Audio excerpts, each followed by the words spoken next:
Hello friends, welcome back to our channel Kadhikipum Vanga. Episode 12 of Atomic Habits. How to build better habits in 4 simple steps. In 1898, a psychologist named Edward Thorndike conducted an experiment that would lay the foundation for our understanding of how habits form and the rules that guide our behavior. Thorndike was interested in studying the behavior of animals and he started by working with cats.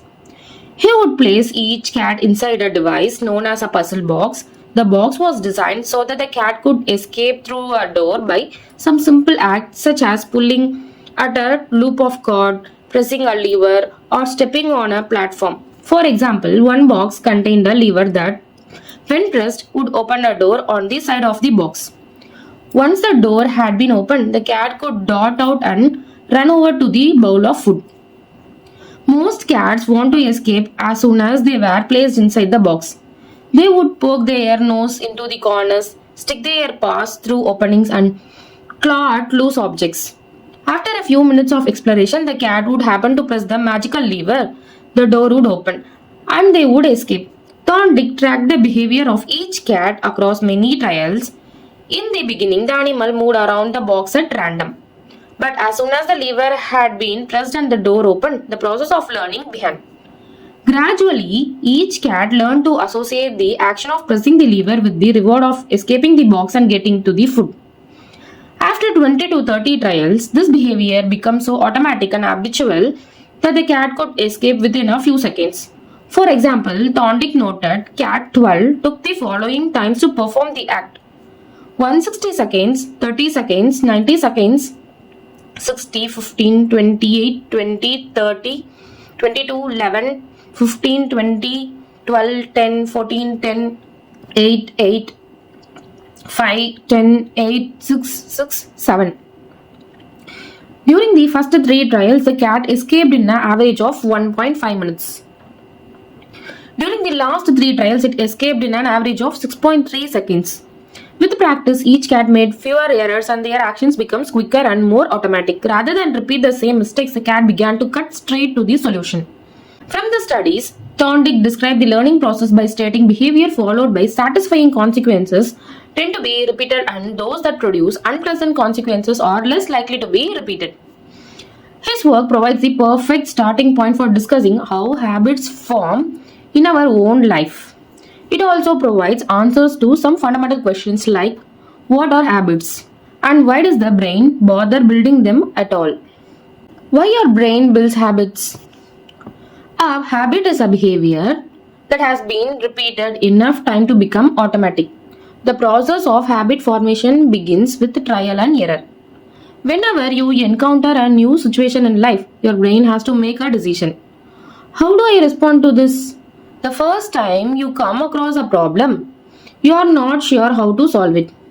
Like Thorndike's cat, you are just trying to things out to see what works. Neurological activity in the brain is high during this period. You are carefully analyzing the situation and making conscious decisions about how to act. You are taking in tons of new information and trying to make sense of it all. The brain is busy learning the most effective course of action. Occasionally, like a cat pressing on a lever, you stumble across a solution. You are feeling anxious and you discover that going for a run calms you down. You are mentally exhausted from a long day of work and you learn that playing video games relaxes you. You are exploring, and then bam, a reward. After you stumble upon an unexpected reward, you alter your strategy for next time. Your brain immediately begins to catalog the events that preceded the reward. Wait a minute, that felt good. What did I do right before that? This is the feedback loop behind all human behavior. Try, fail, learn, try differently. With practice, the useless movements fade away and the useful actions get reinforced. That's a habit formation. Whenever you face a problem repeatedly, your brain begins to automate the process of solving it. Your habits are just a series of automatic solutions that solves the problem and stresses you face regularly. As a behavioral scientist, Hassan Diha writes, habits are simply reliable solutions to recurring problems in our environment.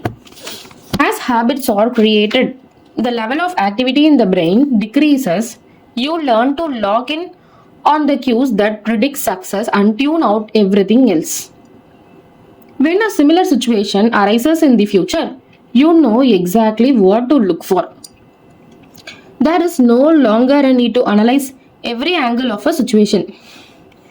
Your brain skips the process of trial and error and creates a mental rule.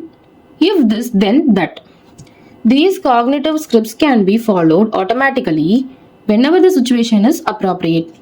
Now, whenever you feel stressed, you get the itch to run.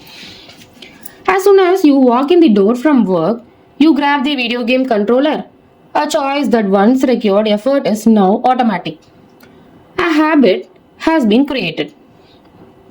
Habits are mental shortcuts learned from experience. In a sense, habit is just a memory of the steps you previously followed to solve a problem in the past. Whenever the conditions are right, you can draw on this memory and automatically apply the same solution.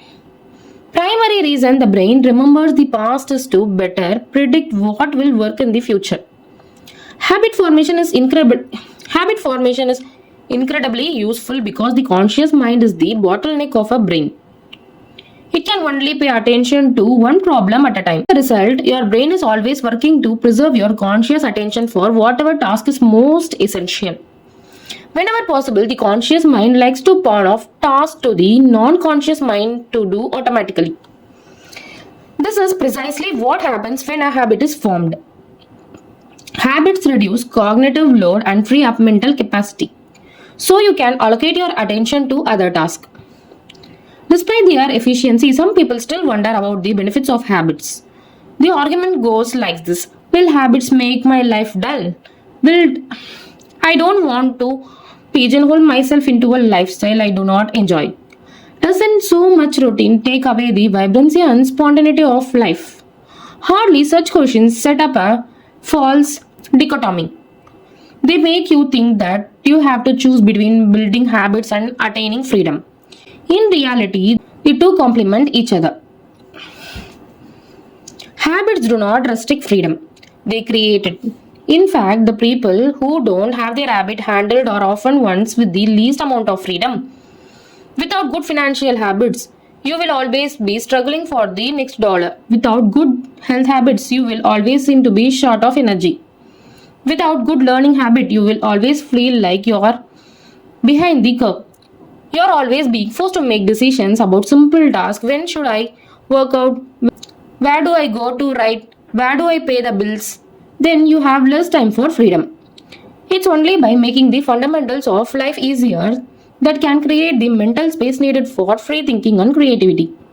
Conversely, when you have your habits dialed in and the basics of life are handled and done, your mind is free to focus on new challenges and master the next set of problems. Building habits in present allows you to do more of what you want in future.